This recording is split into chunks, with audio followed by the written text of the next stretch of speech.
नमस्कार, आप देख रहे हैं एटी मनी बनो अपना फाइनेंस मिनिस्टर। मैं हूं आपके साथ कविता थपलियाल। इस शो के जरिए हमारी यही कोशिश होती है कि तमाम तरह के जो निवेश के विकल्प आपके सामने हैं उसमें से आपका कौन सा, आपके लिए कौन सा सही है, कौन से निवेश विकल्प में आप अपने पैसे डालकर अपने तमाम आर्थिक सपनों को पूरा कर सकते हैं, इसकी रणनीति हम आपको बताते हैं शो के जरिए। लेकिन चलिए शो की शुरुआत करते हैं ऑन द शो के साथ। मिलेनियल्स के निवेश के सफर में कौन सी अड़चने यहाँ पर आती हैं? 10 गलतियाँ जो मिलेनियल्स ना करें अपने निवेश पोर्टफोलियो में। मिलेनियल्स के निवेश के सफर में रुकावट ना आए, इसीलिए हम आपको बताएंगे किस तरह का आपको निवेश करना चाहिए।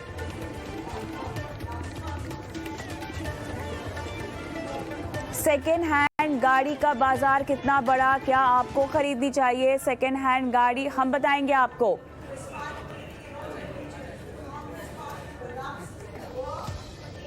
घर का लोन जल्द कैसे चुकाया जाए? Mutual fund, stock, insurance policy, क्या निवेश पोर्टफोलियो में से पैसे निकालकर चुकाएं होम लोन की रकम?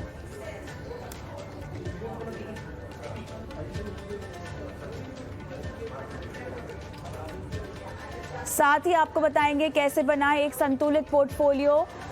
आप अपने सवाल हम तक पहुंचा सकते हैं। निवेश, insurance, credit card, crypto currency, tax से जुड़े सवाल अगर आपको हमें भेजने हैं तो आप अपने सवाल हमें व्हाट्सएप नंबर पर भेज सकते हैं। व्हाट्सएप नंबर आपकी स्क्रीन पर फ्लैश हो रहा है और यहाँ पर हमें इंतजार होता है आपके सवालों का।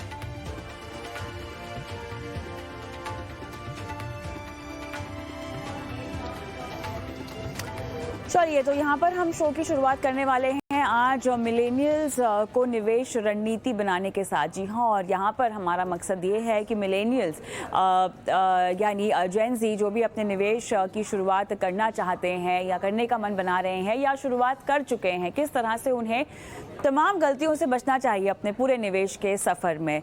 और इसी पर आज गाइडेंस देने के लिए हमारे साथ मशहूर इन्फ्लुएंसर नेहा नागर भी जुड़ गई हैं। नेहा, गुड इवनिंग, स्वागत है आपका एटी मनी बनो अपना फाइनेंस मिनिस्टर में। आज हमारी बातचीत होने वाली है मिलेनियल्स के ऊपर, जहां पर हम उनको बताने वाले हैं कि किस तरह की गलतियों से उनको अपने पूरे निवेश प्रोसेस में जो है वो बचना चाहिए। तो सबसे पहले तो मुझे बताएं, आप लगातार बात करती रहती हैं मिलेनियल्स से और उनके सवालों के जवाब देती हैं, उन्हें गाइड करती हैं उनके इन्वेस्टमेंट्स को लेकर।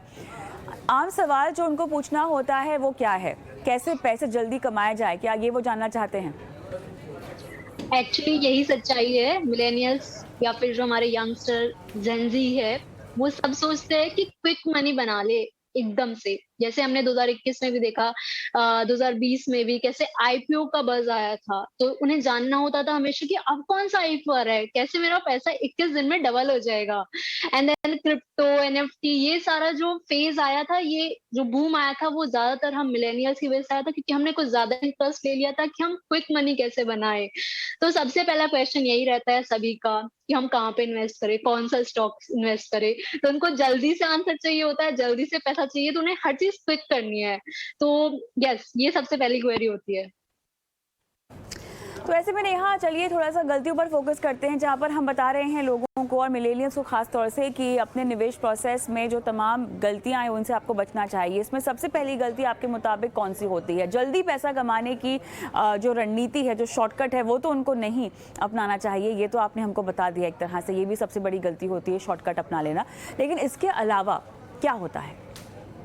देखिए मैम, इंडिया में ना लिटरेसी रेट है 70%, जो काफी अच्छा है। लेकिन एक सर्वे हुआ था, उसमें फाइनेंशियल लिटरेसी रेट जो आया था वो 20% के आसपास पास ही आया था, 24%। तो इससे आप अंदाजा लगा सकते हो कि कितना कम लोगों को कितना कम ज्ञान है फाइनेंस के बारे में। तो लोग चाहते हैं कि सिर्फ उन्हें टिप्स मिल जाए, जल्दी से पैसा बन जाए, लेकिन वो समझना नहीं चाहते हैं।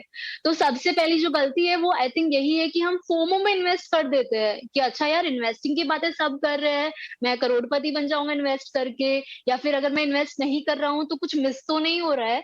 तो इन सब चीजों के चक्कर में हम फोमो में आ जाते हैं, फियर ऑफ मिसिंग आउट, और उसके चलते हुए इन्वेस्टिंग स्टार्ट कर देते हैं, और वो भी रॉन्ग इंस्ट्रूमेंट्स में या फिर रॉन्ग टाइप ऑफ स्टॉक्स में या एनएफटी क्रिप्टो या कहीं पर भी।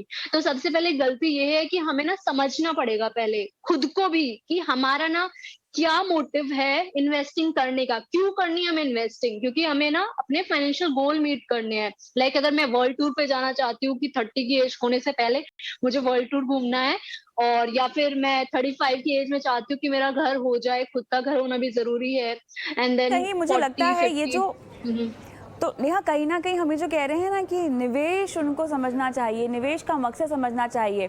इन्वेस्टमेंट की ही समझ कम होती है क्योंकि हाँ। पैसे कमाने होते हैं, पैसे बचाने होते हैं, लेकिन पैसे इन्वेस्ट करने होते हैं। मुझे लगता है इससे बहुत मिलेनियल्स डरते हैं। उनको लगता है अच्छा इन्वेस्टमेंट है मतलब बहुत सारे पैसे हमको डालने पड़ेंगे, बहुत सारे पैसे हमको बचाने पड़ेंगे।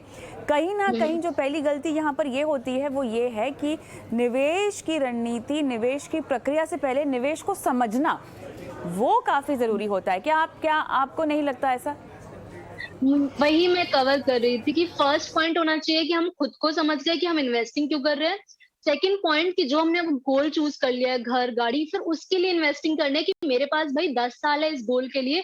अब देखो कि 10 साल के लिए मैं कहाँ इन्वेस्ट करूं जहां मुझे अच्छे रिटर्न्स आ जाए। फिर हमारे पास 4-5 एसेट क्लासेस है, इक्विटी है, हमारे पास म्यूचुअल फंड है, रियल एस्टेट है, गोल्ड है, इवन सम केसेस में एफडी भी हमारे पास एक ऑप्शन रहता है। देन उसके बाद हमें इनको पिक करना चाहिए एक एक करके, और थोड़ा सा अंडरस्टैंडिंग बनानी होगी कि ये सब चीजें कैसे वर्क करती है। जैसे कि अगर हम स्टॉक मार्केट की बात करें तो हम बिजनेसेस में इन्वेस्ट कर रहे हैं, तो उस पर्टिकुलर बिजनेस को समझो ना यार, कि अगर आप डायरेक्टली उस स्टॉक में इन्वेस्ट कर रहे हो तो आपको पता होना चाहिए कि वो बिजनेस क्या कर रहा है, क्या उसकी करंट प्रॉफिट है, वो इंडस्ट्री कैसे परफॉर्म कर रही है, इंडस्ट्री कैसे ग्रो कर रही है। तो हमें ये पूरा अंडरस्टैंडिंग जब क्लैरिटी होगा अपने बारे में भी और उस बिजनेस के बारे में भी या उस एसेट क्लास के बारे में भी, तो हम शांति प्रिय आराम से इन्वेस्टिंग कर पाएंगे और लॉन्ग टर्म में। एंड जनरली जो भी वेल्थ बनती है वो लॉन्ग टर्म में बनती है। वॉरेन बफेट जी ने भी कहा है कि no one wants to get rich slow, कोई आराम से स्लो नहीं रिच होना ज्यादा, सब चाहते हैं क्विक मनी। बट जितने भी हम अगर आप चार्ट देखें कि इक्विटी ने कितना रिटर्न दिया रियल एस्टेट में या किसी ने, तो ओवर द 10 ईयर्स आपको अच्छे रिटर्न ही मिलने वाले हैं, जो कि 15 से 25% के आसपास एवरेज है। तो आई बिलीव कि अंडरस्टैंड करना बहुत इंपॉर्टेंट है। एंड देन जो दूसरी गलती है, हमें लगता है कि अच्छा ठीक है अब मुझे ना म्यूचुअल फंड समझ में आ गया, सब बोलते हैं कि ज्यादा झंझट नहीं पालने का है, एक एक्सपर्ट को पकड़ो या एक म्यूचुअल फंड को पकड़ो, वहां पे इन्वेस्ट कर दो। लेकिन यहाँ फिर से हम एक और गलती कर रहे हैं कि हम अपने सारे एग्स को एक ही बास्केट में रख रहे हैं। तो वो भी नहीं करना है कि अच्छा एक ही चीज समझ ली तो वहीं पर सारा पैसा लगा दिया, क्योंकि ये हमारे जो ओल्डर यानी जनरेशन है आपको वो कर केवल चुकी है। बिटकॉइन में ही पैसे नहीं लगाने हैं, है ना? जी यानी बिल्कुल, केवल हाँ जी। बिटकॉइन में ही सारे पैसे नहीं लगाने हैं आपको, जो है अपने एसेट एलोकेशन की रणनीति अपनानी है और डाइवर्सिफिकेशन के नियम के मुताबिक अपने पैसों को निवेश करना है। लेकिन ये तब होगा जब आप फाइनेंशियल इंस्ट्रूमेंट्स को समझें। नेहा, बहुत सारे ऐसे लोग हैं मिलेनियल्स खास तौर से जो कि स्टॉक्स तो समझ जाते हैं लेकिन म्यूचुअल फंड्स को नहीं समझ पाते हैं। अच्छा, निवेश को समझ जाते हैं तो इंश्योरेंस को नहीं समझते हैं, फाइनेंशियल प्लानिंग को नहीं समझते हैं, पर्सनल फाइनेंस को नहीं समझते हैं।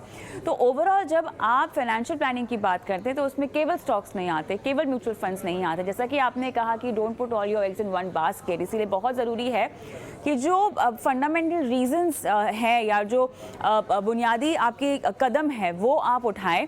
निवेश की सीख तो हमेशा दी जाती है मिलेनियल्स को। क्या आप ये समझाती हैं कि इंश्योरेंस भी खरीदना बहुत ज़रूरी है और शायद सही तरह का इंश्योरेंस आपका पहला कदम होना चाहिए towards achieving your financial goals? पहले अपने आप को कवर करें, अपने परिवार को कवर करें। देखिए, जब हम अपना पर्सनल प्लान बनाते हैं ना, पर्सनल फाइनेंशियल प्लान, जो कि सबको सबसे पहले बनाना चाहिए इन्वेस्टिंग शुरू करने से पहले, तो उसमें सारी चीजें आती है कि हमें इंश्योरेंस लेना चाहिए, अपनी हेल्थ के लिए लेना चाहिए, जो वो तो कंपलसरी है, सभी को लेना चाहिए। लाइफ इंश्योरेंस लेना चाहिए उसको जिसके डिपेंडेंट है, जो अर्निंग मेंबर है, जो इम्पोर्टेंट है, जिसके ऊपर बाकी सब डिपेंडेंट है, वो लेना चाहिए। इसके अलावा भी बहुत सारी चीजें आती है, जैसे कि डिसीजन जो हम परचेज करना चाह रहे हैं तो उसका डिसीजन कैसे ले, तो ये सारी चीजें प्लानिंग के साथ ही होनी चाहिए। और मैं फिर से इंसिस्ट करूंगी, हमारे पास जब पर्सनल फाइनेंस होगा तो हमारे पास क्लैरिटी होगी कि हम क्या क्या चीज कितना कहाँ पर एलोकेट कर सकते हैं। जैसे एलोकेशन का एक थंब रूल है कि किसी भी चीज़ में हमें 10% से ज़्यादा अपनी इनकम नहीं पार्क करनी चाहिए। ऐसे ही अगर आप घर परचेज़ कर रहे हैं तो जनरली कहा जाता है कि घर की जो वैल्यू है वो आपकी एनुअल इनकम से 5 टाइम्स से ज़्यादा नहीं होनी चाहिए। अगर उससे ज़्यादा होगी तो ईएमआई का जो बर्डन है आप पे काफ़ी ज़्यादा आ जाएगा और फिर अगेन आप कुछ मिस्टेक्स कर दोगे अपने फाइनेंशियल डिसीजंस में। तो ऐसे बहुत सारे मिस्टेक्स है जो हम लोग कर रहे हैं और फाइनेंशियल प्लान में ही आता है इमरजेंसी फंड की जितनी हमारी मंथली इनकम है उसका 6 टाइम हमारे पास इमरजेंसी फंड होना चाहिए कि जैसे कोविड के केस में या कोई आपके कुछ भी सर्कमस्टांस आ सकते हैं जहां पर आपको इमीडिएटली फंड की जरूरत पड़े तो 6 times of your monthly income आपके पास इमरजेंसी फंड होना चाहिए। एंड देन क्योंकि हम लिटरेसी की बात कर रहे हैं कि अपने आप को एजुकेट करो तो अगर आपके पास क्रेडिट कार्ड है तो आप कितने क्रेडिट कार्ड एक्चुअली मैनेज कर सकते हो। ऐसा नहीं कि आपने 5-6 ले लिए तो 2-3 क्रेडिट कार्ड इनफ है। अगर क्रेडिट कार्ड आप यूज कर रहे हो तो वही यूज करो जहां आपको या तो इमरजेंसी नजर आ रही है या फिर आपको लग रहा है कि आप टाइमली पेमेंट एक्चुअली में कर दोगे कोई मिस नहीं होगा। वाइजली क्रेडिट कार्ड को यूज करो, क्रेडिट लिमिट का 30% यूज करो। तो ऐसे बहुत सारे फॉर्मूलेज है, बहुत सारे टेक्निक्स है, बट वो सब आपको तभी समझ में आएगी जब आप अपने आप को लिटरेट करोगे। तो पहला डिसीजन यही लेना चाहिए कि लिटरेट करो, दूसरा फाइनेंशियल प्लान बनाओ, तीसरा ये अपना जो एग्स है वो एक ही बास्केट में रखो, एलोकेट करो, डाइवर्सिफाई करो डिफरेंट एसेट क्लासेस में। आप जब बात करती हैं मिलेनियल्स से, जब उनके सवाल लेती हैं तो वो क्या आपको नहीं पूछते कि घर खरीद लेना चाहिए? अच्छा, कमाना शुरू कर दिया है, 5 साल में 10 साल में घर खरीदना है। बहुत सारे मिलेनियल्स जो हमें सवाल भेजते हैं वो ये भी पूछते हैं कि क्या घर खरीदना चाहिए या किराए पर रहना चाहिए? क्या कहती हैं आप उन्हें? सी हमारी प्रायोरिटी डिसाइड करनी पड़ेगी कि हमें स्टेबिलिटी चाहिए या फिर हमें फ्लेक्सिबिलिटी चाहिए। जैसे अगर मैं अभी अपने घर से दूर रह रही हूँ, मेरी सिटी कोई और है और अभी मुझे डिसाइडेड नहीं है कि शायद मैं किसी और सिटी में जा सकती हूँ या फिर वापस अपने घर शिफ्ट हो सकती हूँ, तो ऐसे केसेस में रेंट करना ही अ, अच्छा ऑप्शन होता है। और हालांकि रेंट जब हम कर रहे होते हैं तो हमारे पास बहुत सारी फ्लेक्सिबिलिटी होती है, हम अपने मनपसंद घर में रेंट कर सकते हैं और अपनी मनपसंद सिटी में। लेकिन अगर हमने कोई घर ले लिया तो एक तो ईएमआई का बर्डन हो गया, ऊपर से जो 20% डाउन पेमेंट करनी है उसकी प्रिपरेशन हमारे पास पहले होनी चाहिए। तो जब तक पॉसिबल है आप रेंट ही करें। एंड जब आपको लगता है कि आपके पास 20% डाउन पेमेंट हो गई है तो कुछ फाइनेंस के रूल्स है, जैसे कि मैंने एक रूल आपको अभी बताया था कि आपके जो घर की वैल्यू है वो आपकी एनुअल इनकम से 5 टाइम्स कम होनी चाहिए। तो उससे क्या है, ईएमआई का बर्डन आपके पास ना हो। अगर आपकी और भी कोई ईएमआई चल रही है, आप हाउस लोन भी ले रहे हो, तो टोटल जो ईएमआई है वो आपकी एनुअल इनकम से 50% कम ही होनी चाहिए। तभी आप एक कंफर्टेबल लाइफ जी पाओगे। आपको ईएमआई का टेंशन नहीं होगा कि अच्छा यार ईएमआई भी जानी है, फिर मेरे पास कुछ बचा ही नहीं। तो कंफर्टेबल लाइफ जीनी बहुत जरूरी है, हेल्थ वाइज, मेंटली भी और फाइनेंशियली भी। तभी आप एक बेटर लाइफ जी पाओगे। तो उसके लिए ये सारे जो फाइनेंस रूल बताए जाते हैं वो फॉलो करोगे तो आप अच्छे से अपना मनी को मैनेज कर सकते हो। हाँ, आपने काफ़ी विस्तार से यहाँ पर मिलेनियल्स के इन्वेस्टमेंट के गुर या जो गलतियाँ उन्हें नहीं करनी चाहिए इस पर हमसे बात की। बहुत बहुत धन्यवाद समय निकाला।